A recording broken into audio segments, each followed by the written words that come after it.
Hello everyone, my name is Maruku and welcome back to What If Deku Had Soul Eater Powers. So let's get started. Now it's the next day after the quirk aptitude test, and Izuku, he's laying on his bed, he's thinking to himself before he has to go to school. Like, if there's anything more to his quirk than what he already knows. Like, he's curious on if, like, he's fully discovered everything he can about the quirk, or if there's anything more he could do to make it better.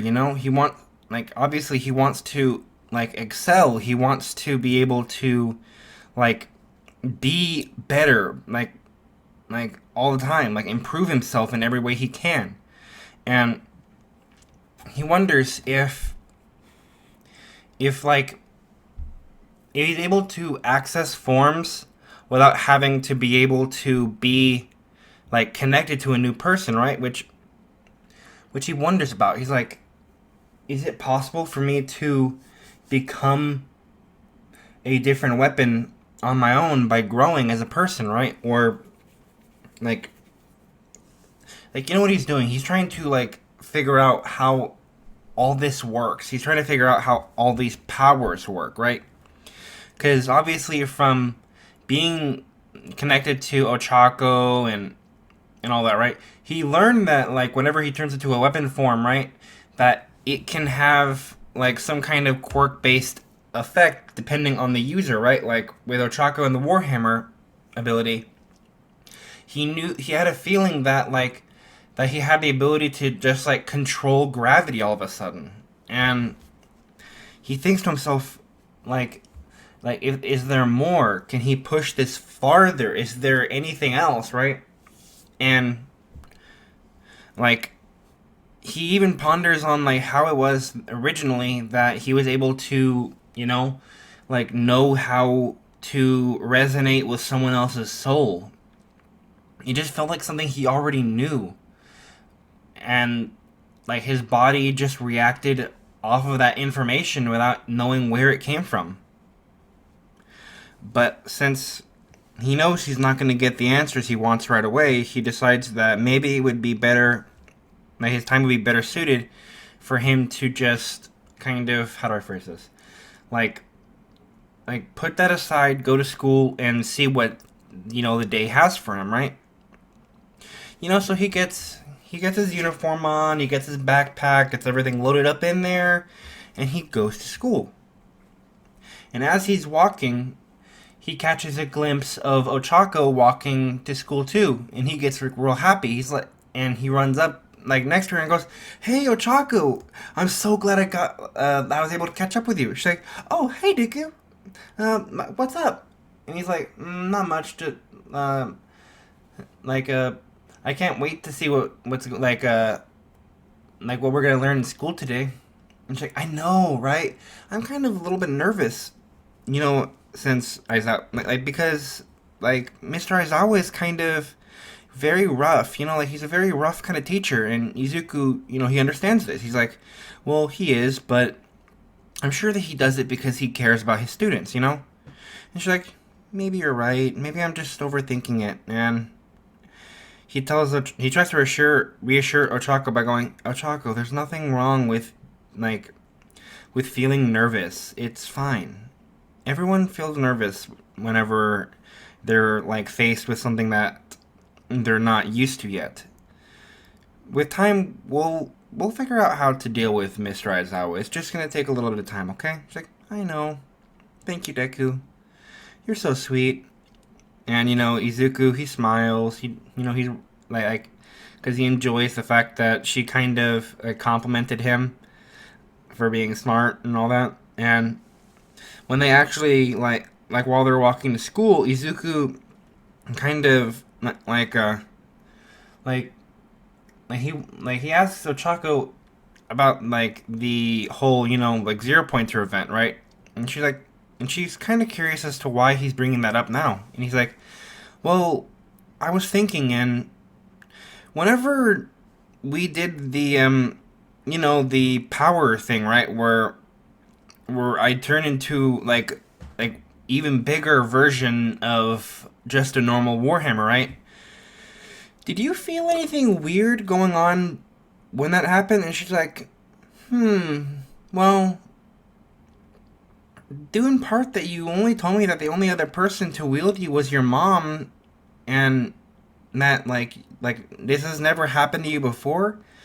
Like, I don't know if it's worth mentioning, but like whenever you did that, when you told me to focus on you, I did kind of feel something weird. Like, it's almost as if my mind, like my head and my body were almost like connected to you. It almost felt like we were sharing thoughts. Like our thoughts, our feelings, like they were just intertwined in some kind of weird like symbiosis, like perfectly. And Izuku, he registers this and he's like, yeah, a weird symbiosis. But obviously he doesn't think too much into it because it's obviously like something that can't be easily explained like off rip. So like he puts that aside and they continue to school, right? And when they get there, like they see Ida, they see Kirishima, Mina, Tokoyami, Su, and like these are all people that Izuku has kind of like, you know, connected to because of the fact that like he wants to keep a very good relationship with his classmates, right? Like obviously he's going to gain more forms from like the people that he cares about, right? Like I've not completely like sorted out like who's gonna wield him, but I'm trying to think of different weapons that each of the students would have if they wielded a weapon. Like straight up, right? If Kirishima was to use Izuku, I'd say that like the weapon Izuku would turn into straight up brass knuckles, just brass knuckles. Because Kirishima, like with his hardening quirk, right? Well, actually, not just brass knuckles, but brass knuckles with spikes, right? And whenever Kirishima would like you know harden his skin, like the brass knuckles would take on this like a rigid effect that would like make them even harder and like cause even more like piercing type of damage. And like to further that, right? Like like I said, like it's a very finite thing, but like you get my point. I'm pretty sure. But back to the point, or back to the story.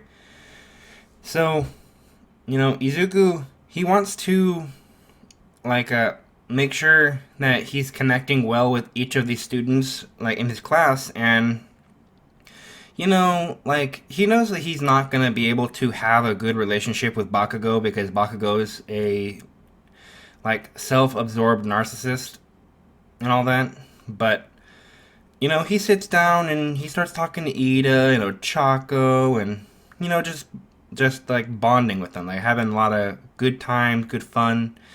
And when when while they're sitting there, all of a sudden, like All Might like comes to the door. Like technically, Izuku hears a rush of wind before he comes in.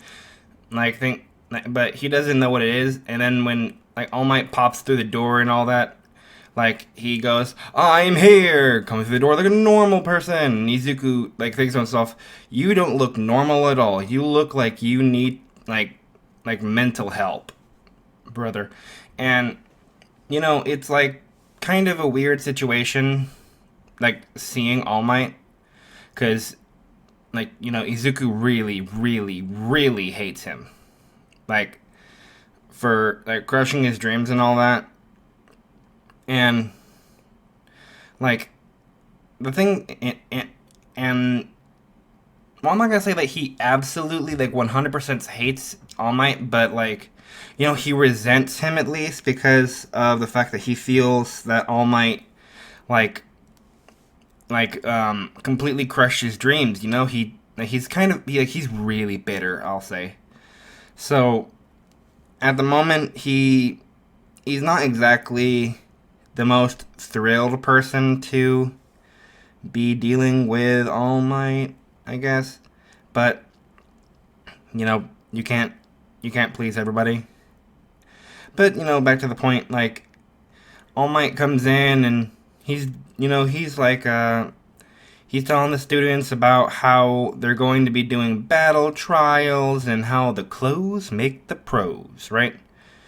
And you know, Izuku, he's kind of salty still. Like he's looking at All Might like, you jerk, you filthy jerk. But All Might like is too much in his own head and too prideful to realize that he's got someone kind of mean mugging him right now. And this is the part where I'm going to describe Izuku's hero outfit, right? Now, I'm gonna say that Izuku, like in a hero costume, right? I'm gonna be taking like a bunch of leaps for for his costume and all that. Like I'm gonna take a lot of inspiration from the Soul Eater itself. Like I'm gonna say that Izuku, like he has like a couple of layers to his costume, right? Like obviously on the the inner layer, he's got like a bunch of padding to make sure that if he takes hits, that like it's like he's able to reduce damage and like he can take a couple hits, right? But the secondary layer, right, is his actual clothing.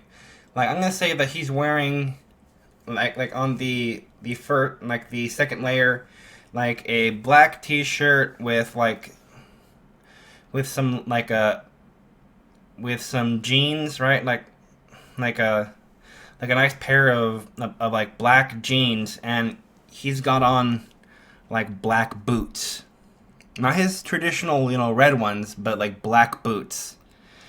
And I'm gonna say that with his costume, right?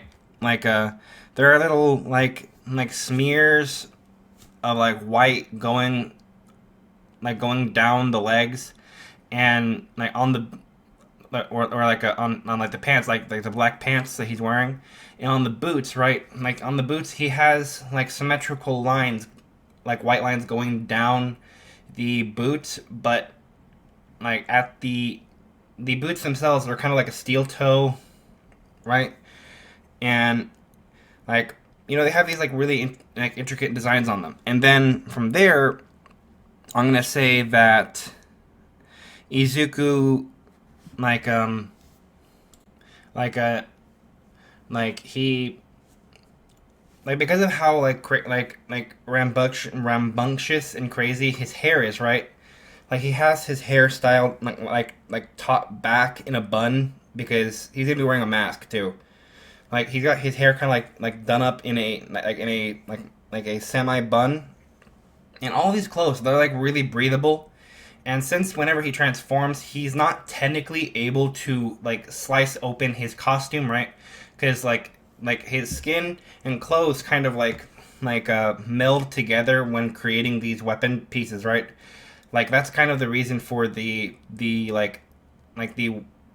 pattern designs on the boots and pants, right? It's to to get off like a visual effect, since he can basically do a chainsaw man with his foot by creating a scythe in the middle. If he wants to create extra damage, hell, he could literally create on the heel of the boot. He could have a whenever he's kicking, he could easily make the heel of the boot jet out a scythe out of it for extra damage when kicking. But I'm gonna say the third layer, right, is kind of like a cloak that goes down his body. Technically, you could also say that it's a jacket that has a cloak kind of attached to it, right? And that goes all the way down his body. But the final headpiece is the fact that he's wearing a Grim Reaper's kind of mask over his face, kind of like Lord Death. He literally has the Lord Death like mask on his face, and he's got the like an assortment of like a like kind of like technically it hangs around his neck, but it comes like out and onto like the front of the like the cloak or jacket, whatever you want to, like whatever you would prefer, I guess. Like it comes like around the neck of his shirt, and it kind of like comes out of it is a like a, I guess it's like a choker kind, or like a polo tie. I really don't know what the hell it like death like kid wears, but it's the like the Grim Reaper like bolo tie, and then he's got like an assortment of like rings on his finger like kid.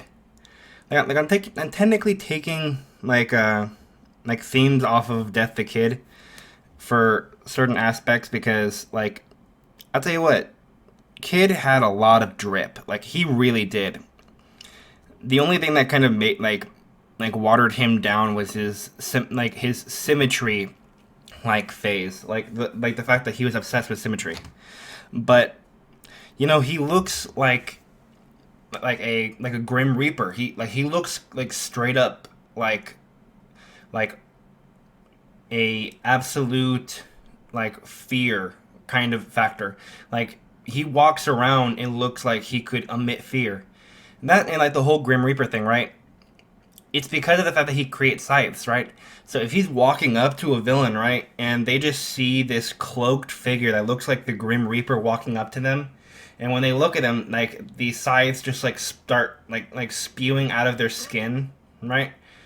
Like the blades start coming out of their skin. They're gonna be afraid. They're gonna like literally start like crapping their pants, pissing their pants, like losing all ability to like control any kind of bowel movement, or like because they're thinking that they're looking at the Grim Reaper himself, who is going to take them to the afterlife, but it's just Deku.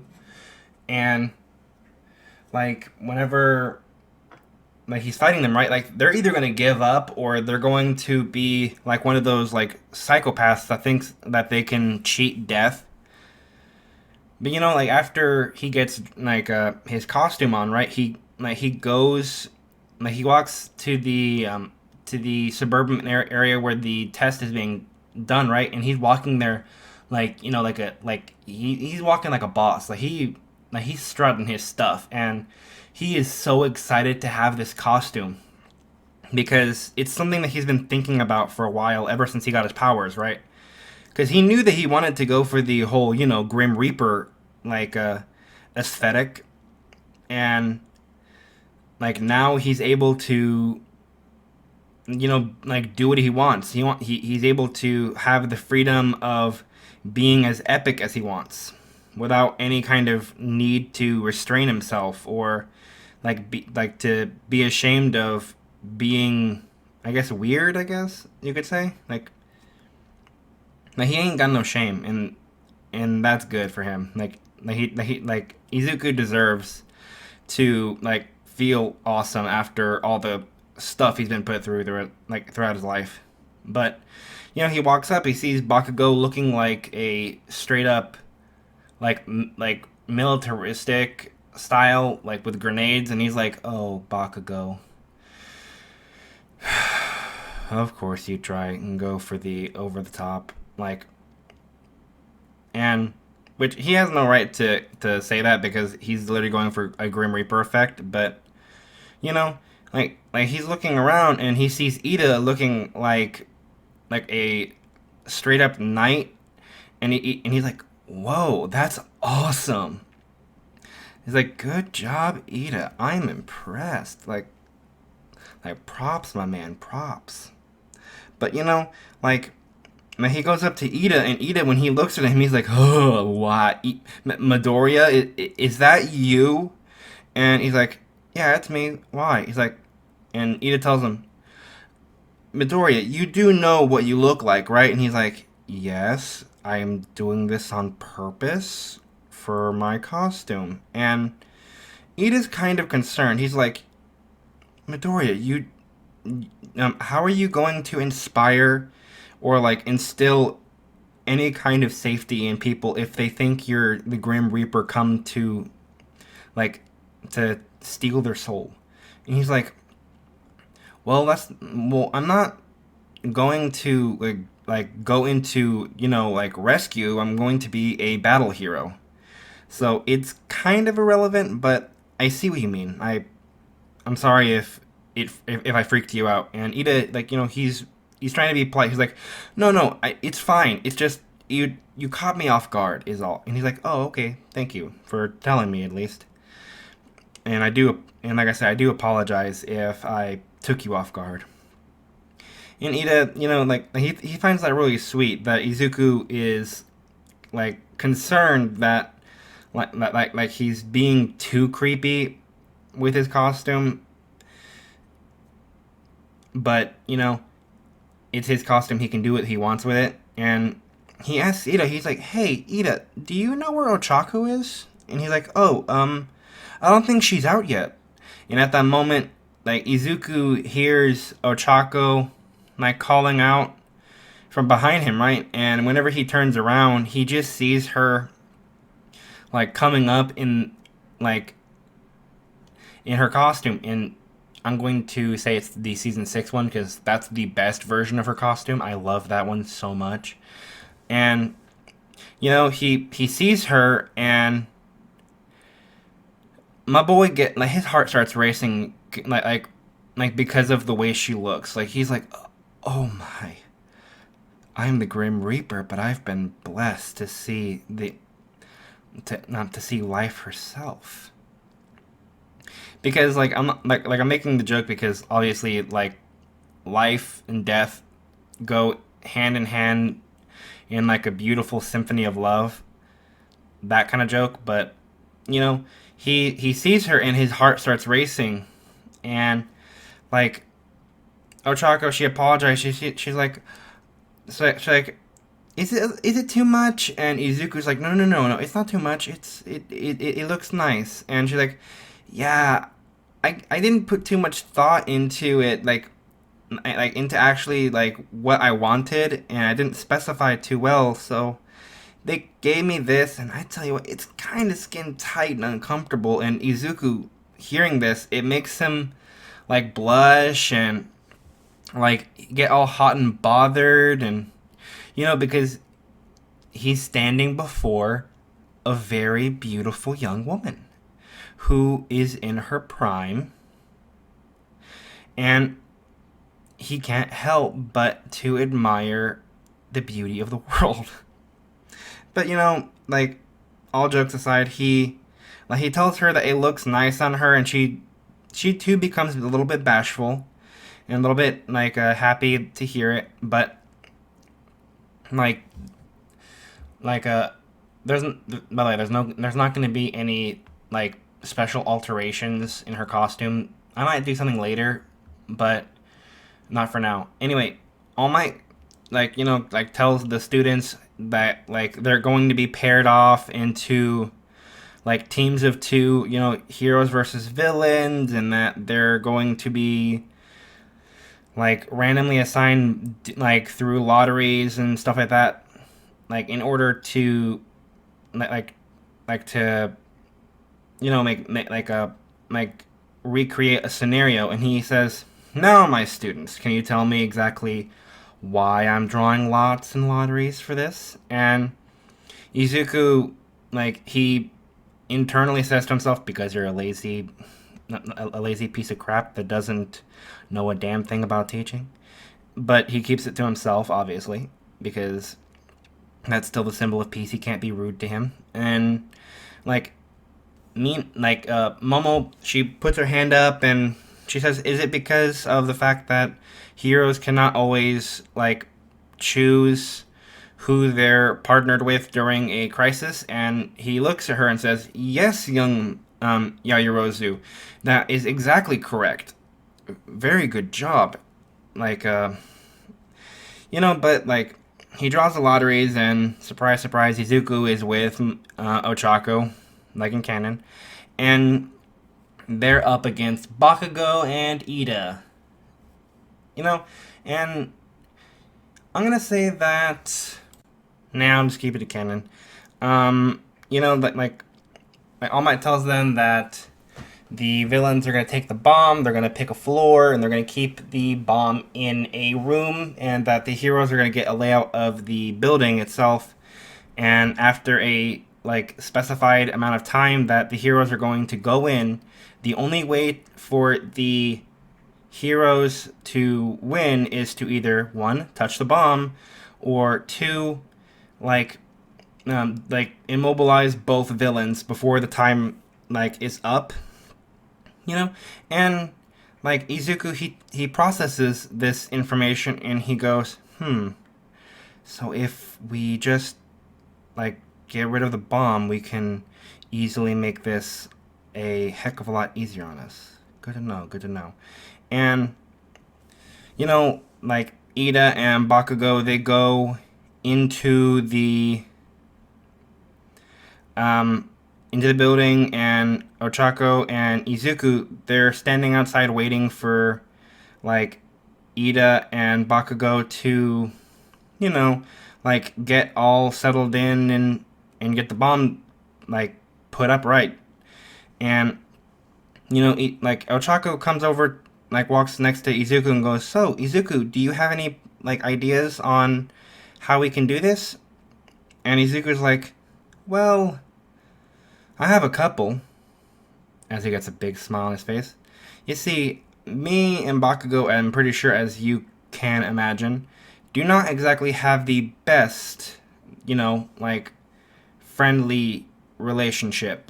We absolutely despise each other.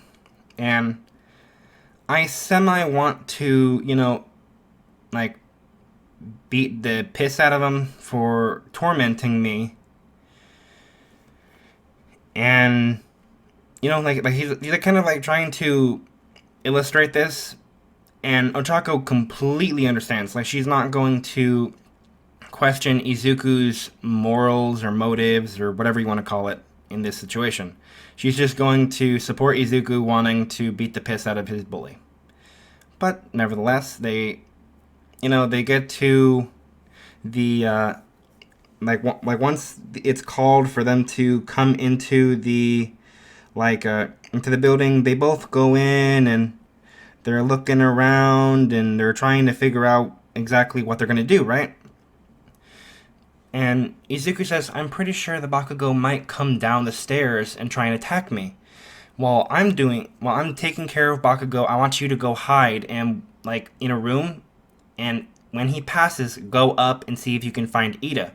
When you find Ida, radio to me and let me know which room and exactly how high they are. If I'm able to defeat Bakugo, then I will meet you up there.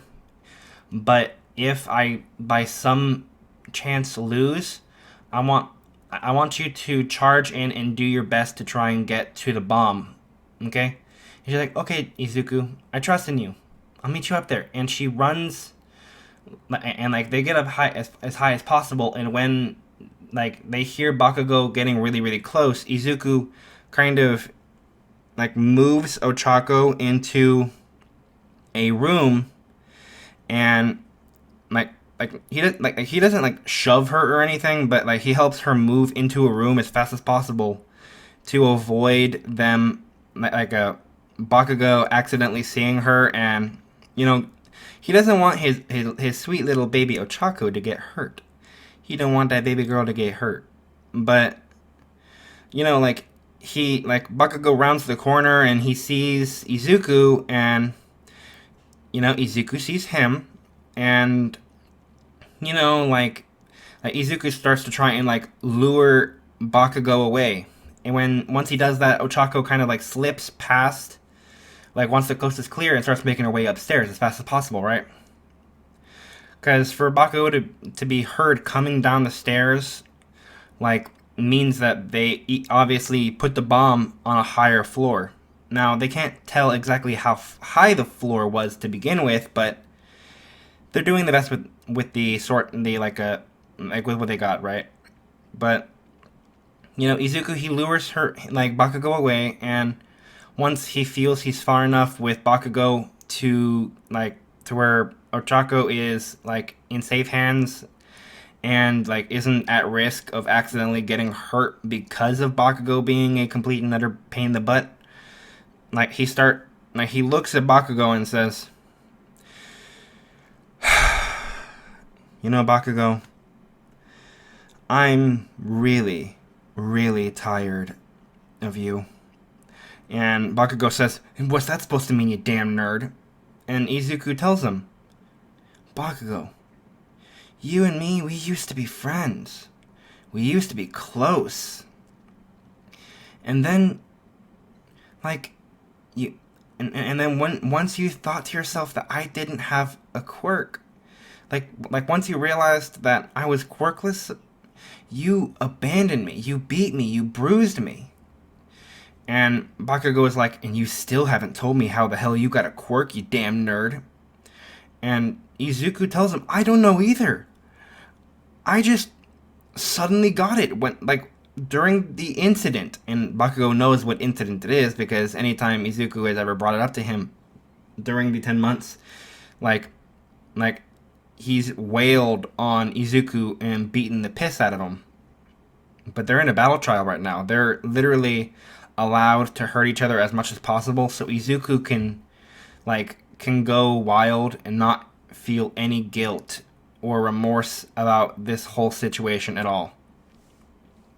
And so Izuku, he looks to Bakugo and says, "And I forgive you for being a jerk. I don't hold any hatred towards you. Because you didn't know any better, Bakugo. You didn't.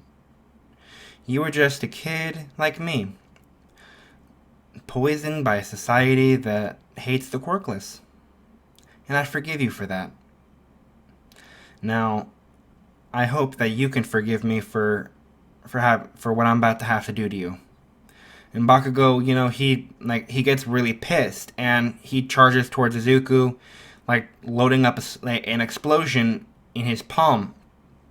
But before Bakugo can actually shoot off the explosion, Izuku moves his body to the side, grabs Bakugo by the wrist, and slams him into the ground before shifting his arm into a war hammer and hitting Bakugo directly square in in his solar plexus, knocking the air out of Bakugo instantly, keeping him from down for a couple of seconds while Izuku walked around and said, "Like I said, Bakugo, I really do hope you can forgive me for what I'm about to have to do to you. But I feel that this is a long time coming." How sweet that this will be. The bully, or the victim of a bully, getting his sweet, sweet revenge on said bully. The prey becomes the predator, and the predator becomes the prey. How poetic is that, Bakugo? And as Bakugo is picking himself up, Izuku instantly grabs Bakugo by his neck, or by the collar of his shirt or whatever, and instantly slams him into a wall before punching the absolute crap out of him, then turning his foot into a hammer and kicking him down the hall. Now Bakugo, he's trying to recover from all this damage now because he just barely got over having the wind knocked out of him, and he's having to recover from this now, and it's not exactly going in Bakugo's favor at the moment. He's really struggling. But Bakugo, he comes up and he gets his bearings a lot better now that he has fully recovered from having the wind knocked out of him, and he shoots an explosion into Izuku's face, which Izuku does his best to mitigate the damage by putting his hands up and to block his face, but Bakugo kind of he does that half circle around Izuku and fires a big explosion into Izuku's back, causing him to move forward. And when Izuku shifts his hand into a scythe blade, mind you, in this scenario, the scythe blade is dulled so that it's not gonna kill him. Izuku shifts his arm in, or he creates a scythe out of his that comes from his forearm, and he swings around to come over and cut Bakugo, but Bakugo starts swinging his arm first and decks the hell out of Izuku in in his cheekbone, causing Izuku to spin around, and Izuku uses both of his blades that are sharpened now to dig into the ground and stop him from moving further back before using them to kind of push himself forward real fast, dulls the blades, and then starts to tear away and nick at Bakugo with these scythe blades that are coming at him really really fast. And Bakugo is bobbing and weaving as much as possible, trying his best to avoid it, but it's not exactly it's kind of become a war of attrition now between these two, because they're going blow for blow. Bakugo is exploding Izuku's face, and Izuku is, well, technically he is cutting Bakugo, but it's not to a degree where he's going to literally up and have the blade go all the way through his body, but it's going to leave really painful shallow cuts on his skin. And and Izuku, he's punching him as best as possible, and hitting him with the hammer aspects whenever he can, but it's escalating very very quickly into these different kind of altercations between them, and it's causing a kind of rippling effect of shaking up the building, right, which is technically making Ida very very anxious, because we're gonna cut over to Ochako and Ida for a minute. And Ochako, she finds Ida, and he's in the room, he's doing his weird "I'm a villain" monologue or whatever, and Ochako, she's trying to keep herself composed and not laugh at him, because that will completely give away her position. And as he's doing all this monologuing weirdness or whatever, I'm gonna say that Ochako, she tries to kind of sneak into the room to get as much as she can, or get as close as she can to the bomb without giving Ida any kind of wiggle room to see her.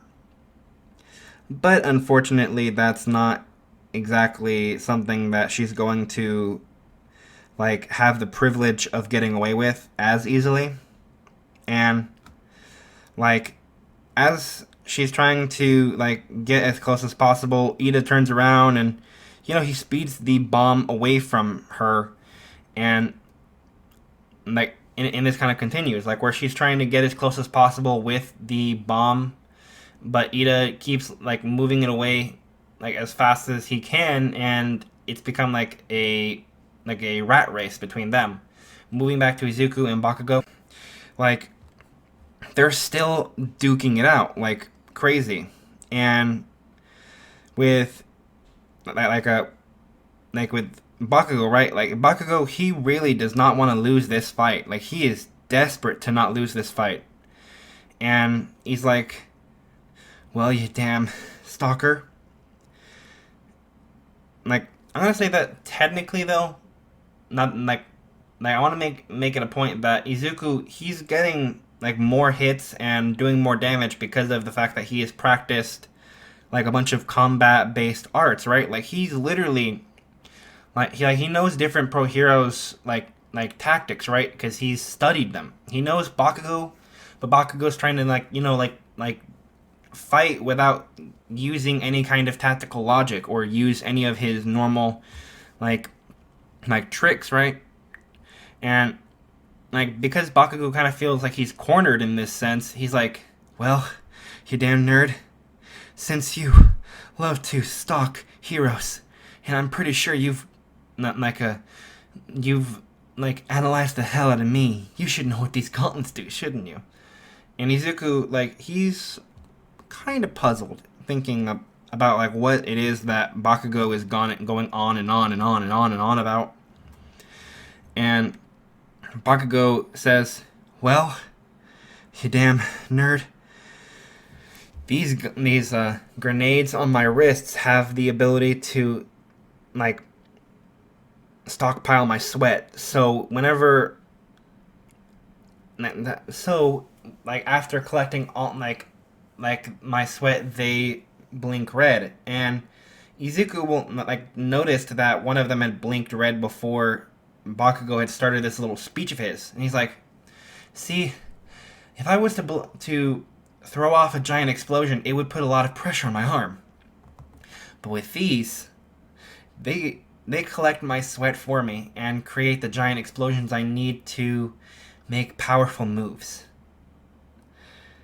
How about I give you a taste?" And he pulls back the trigger on the gauntlet and puts his hand on the pin. And Izuku, right, like he sees he sees Bakugo kind of like put his hand forward with the pin in his hand, and like just as he's processed what Bakugo was talking about, like All Might comes over the microphones and says, "Young Bakugo, don't do it, you'll kill him." And Bakugo says, "Not if he dodges," and pulls the pin. And the giant roaring explosion like comes towards him at a great speed. Now with like Izuku now being in great peril, right? Like his body is reacting. His soul is reacting. And I'm gonna say that with this like phenomenal amount of stress, his soul is kind of becoming like unstable and erratic, and it unlocks, like the adrenaline unlocks another form for him, right? And he feels his body transform like partially to react to this stress, right? And before he knows it, he's out of the he's out of the way. And Bakugo, after withstanding all the force that came out of his gauntlet, he stands there watching as the smoke clears, and he has the biggest maniacal grin on his face. He's smiling ear to ear, thinking that he won, that he had defeated the nerd. Little does he know, Izuku's just fine. He's not hurt in the slightest. And whenever the calm washes over the room, right? Bakugo is still smiling, and he thinks that he won, until he hears the sound of a chainsaw blades, to be more precise. And when he looks up, the next thing he sees is Izuku coming out of a massive hole in the wall that wasn't there before. And the entire and Izuku, when he sees Izuku, he sees that there are a chainsaw chain coming from Izuku's legs, right? And Izuku is literally moving around by having these the chainsaw blades kind of a pivot, like tank treads. And Bakugo's like, "What the hell? Since when could you do that?" And Izuku's like, "I don't know, but you just unlocked a new power for me, Bakugo. And now it's time that I show you the depths of my skill. You brought up the fact that I'm very good at analyzing heroes. How about I show you some of the techniques that I learned? And the next thing Bakugo knows, Izuku is using these chainsaw blades to like move around the entirety of this small space. He's literally like using the chainsaw blades to like in a way that makes it to where he's going up the walls and this like around the ceiling, like almost in a spiral kind of formation to like around this small space, right? And he's moving so sporadically with these blades that Bakugo is having a hard time keeping up with him. And before he knows it, like Izuku is like right up on him, and he shifts. He shifts to have two scythes come out of his arms while these chainsaw blades are like helping him like skate around like sporadically. And Izuku is like taking chunks like out of Bakugo's clothing by slicing him up like real bad. And Bakugo is trying to explode everything around him, like, but it's not working because Izuku's like way too fast for Bakugo to keep up with, right? Like he's on the ceiling, the walls, he's behind him, in front of him. He's just going so fast that he's having a hard time shooting the explosions in the right area. And before he knows it, like he's lost a decent amount of of energy. Like his body is breaking down on him now that like because of all the sweat he's lost, like how much of the quirk he's used, it's causing quirk exhaustion, and like from losing all that sweat, he's like becoming dehydrated. And like Izuku, he's smiling because of the fact that he knows that Bakugo cannot defend. Hell, he's even using the chainsaw blades to kick Bakugo and to like rip up certain like small chunks out, like off of him. And All Might says intervenes and says that Bakugo is not able to continue that no, actually, wait, I take it back. Izuku, because of how fast he's going around Bakugo, he takes the tape and he literally wraps up Bakugo with all of his tape and makes Bakugo look like a really funny Christmas present mummy. Like he literally make Bakugo look like a mummy with all that tape.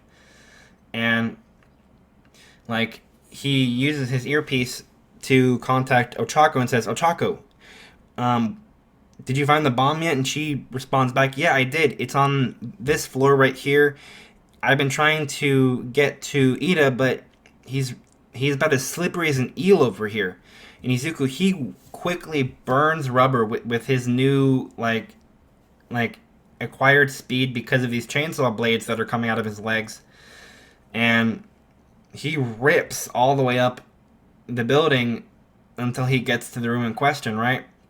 And when he gets in, he sees Ochako trying to desperately to get to the bomb, but Ida is just running circles around her, while holding this lighter than air bomb. And Izuku, he strolls up in such a way that when they look at him, they could have technically mistaken the chainsaw blades on his legs for spurs because of the boots, but he walks up and says, "Well, looky here, only one villain left." And I'm gonna say that Izuku, right, he starts revving up these blades on his legs and he starts to burn towards Ida, and he's keeping up with Ida. Ida is trying to run away from him, but he's right on Ida's heels the whole time. And this makes Ida kind of freak out a bit because of the fact that he's not used to having someone keep up with him in speed, to whereas they're literally on his heels the whole stinking time. And Deku's like, "Ida, you ain't gonna win. You might as well give me the bomb now." And like as Ida is like really trying to he comes out of the room trying to run away from the two of them holding this bomb, right? Izuku, he Izuku jumps towards Ochako and he turns into the hammer in her hand, right? And he tells he tells her to chase after Ida, that he's going to now that the both of them are connected, that her physical abilities would be enhanced, and they were. So she runs after Ida as fast as she can, and I'm gonna say that because of the fact that she's holding Izuku, right? Her body is becoming lighter than air. Holding Izuku, he's and Izuku having that gravity aspect inside of him because of the fact that it's specifically made to Ochako, right? He's reducing her body weight and her the weight of the hammer in her hand plus her clothes, right? So she's moving really, really fast without any limitations, right? And she's catching up to Ida, and when Ida's running down this long stretch, Izuku says, "Resonate with me and throw me," and she does. They go, "Soul resonance," and Izuku turns into the giant version hammer of himself, and she throws the hell out of him, and he starts careening real fast towards the Ida and the bomb, and just as the hammer is about to knock the hell out of Ida, Izuku it hits Ida, and Izuku transforms at that exact moment and grabs the bomb, and All Might calls, "Hero Team wins!" And they go through the whole assessment, who's the MVP, who won, all that, and all that, and the MVP is dubbed to be Ochako and Izuku for following the plan that they came up with together and working so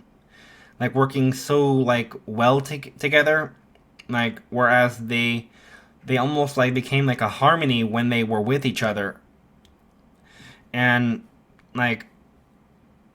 they gave props to Ida for for staying in his role the whole time, but that that the fact that Ida and Bakugo were not able to synchronize and work together properly, it kind of diminished everything in the long run. And everyone else's fights go about the same. I think I'm gonna leave I think I'm gonna leave out most of the idea of having everyone crowd around Izuku. I tell you what, Bakugo and Ida, they needed to be rushed to Recovery Girl, and All Might, he's thinking, dang, Recovery Girl is gonna kill me for these kids being hurt. And Izuku kind of catching that with his because of how close he was, he grins like an absolute monster, right? He's smiling so freaking big at the fact that Ida and Bakugo being hurt is going to cost All Might so greatly. But it's all good. Izuku's happy. He feels very fulfilled now that he beat the tar out of Bakugo. And yeah, it's pretty cool. And I think that I'm going to leave this part here. I hope you all enjoyed. And don't forget, the shadows are watching.